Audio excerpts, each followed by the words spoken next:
One of the best ways we can start pelvic floor awareness with our students is to understand the concept of the poised and balanced pelvis and pelvic floor, and to understand how much it relates and responds to the respiratory diaphragm or the breath. So what we can explore in this session is the concept of the pelvic breath. And the concept of the pelvic breath is about this relationship between the respiratory diaphragm and the pelvic floor muscles, that as we inhale, the respiratory diaphragm moves in a downwards direction. And this is going to draw the pelvic and abdominal organs down towards the pelvic floor. And in a healthy pelvic floor, we'll be capable of both a relaxation phase and a recoil phase. The problem is that for a lot of women who are under a lot of chronic stress, is that the breath actually comes into the upper chest. It neglects to create a full diaphragmatic excursion, and as a result we often will see in some bodies that the breath doesn't reach into the lower abdominals. You couple that with really strong core work on the abdominals, and there can be a high incidence of actually having a pelvic floor that's too tight or strong and fixed, or one that's too flaccid. So pelvic poise is about understanding that normal pelvic floor muscles are sitting at a resting state of tone that's neither too strong or on or too relaxed.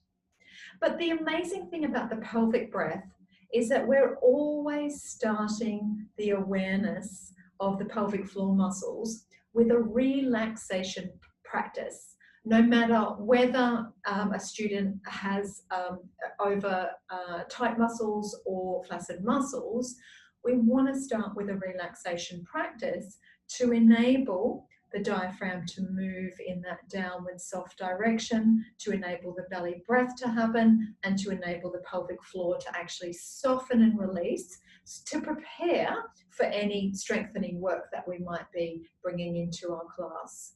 So when we look at the mudra, the yoni mudra, it's a really helpful way of understanding the pelvic floor, the bony structures of the pelvic floor.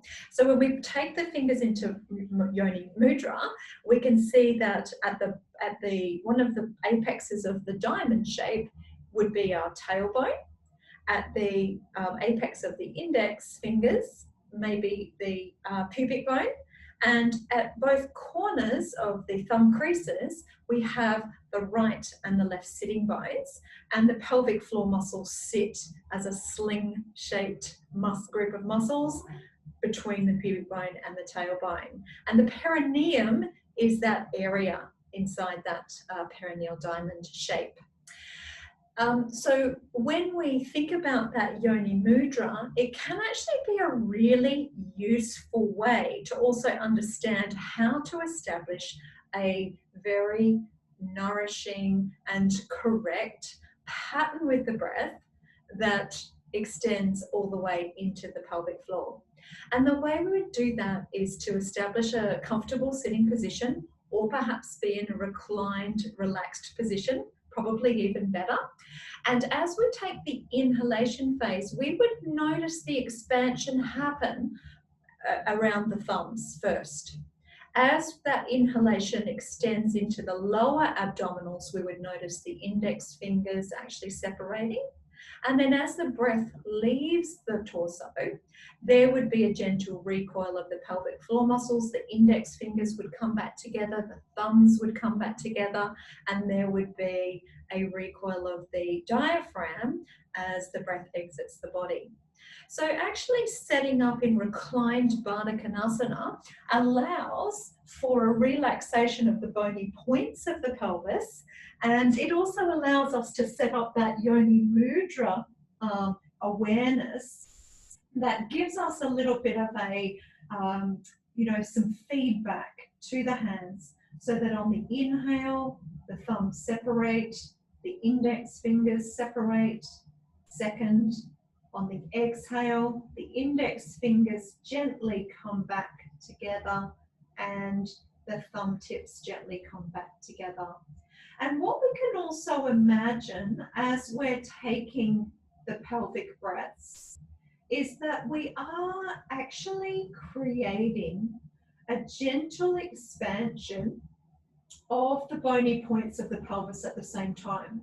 So as the respiratory diaphragm descends or moves down on the inhale, the bony points of the pelvis are gently expanding to accommodate that downward movement of the respiratory diaphragm, the downward movement of the abdominals and pelvic floor organs, and the gentle opening and softening and expansion of the point between the sitting bones, pubic bone, and tailbone. And then contrasting to that, our exhalation is an opportunity for those bony points to gently contract back towards the center of the perineal diamond. So there may or may not be any bony movement between the bony points of the pelvis, but we are in fact using those bony landmarks as a way for somebody to bring awareness to the landmarks of the pelvic floor muscles. So we're coming back, if we come back into sitting again, and just roll onto the side, press back into sitting.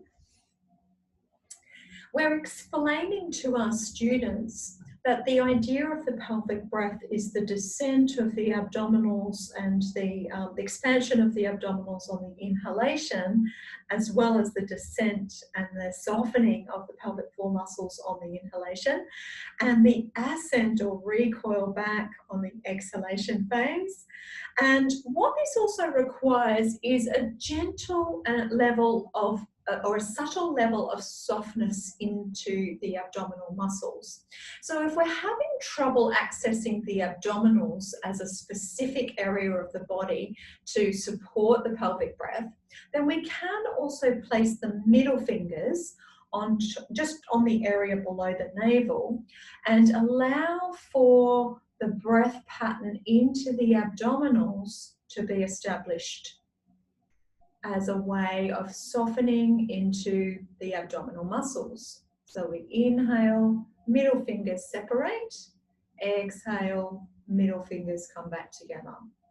And what we need to also understand is that a lot of women will have some tightness in the diaphragm, restricting the downward excursion. That's specifically the case and quite often the case when we've been slouched over a desk and shortened in the front of our body, or perhaps we've been working on a lot of core muscle work.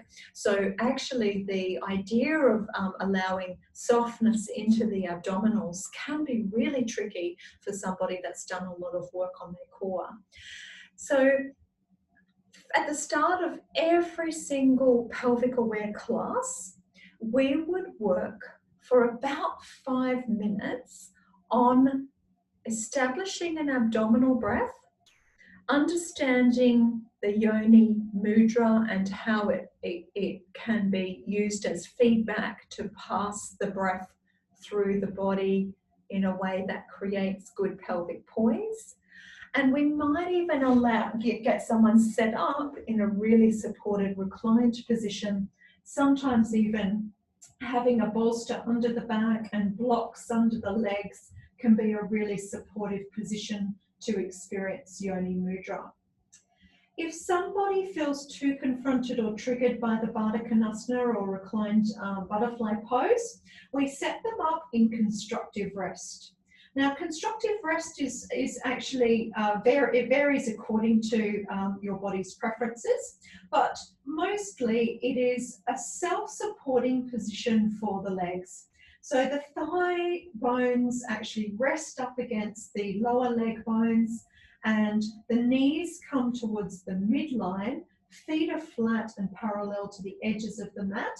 We can take the feet as wide as we like, and this allows the legs to actually support themselves, and then that allows us to focus completely on that beautiful abdominal and pelvic breath. And the emphasis here is on the expansion or inhalation phase, which enables us to expand through the abdominals and expand through the bony points of the pelvis, and to soften the pelvic floor on the inhale. I hope that's a helpful explanation of the pelvic breath, and that will form the basis of all of our pelvic floor beginning practices.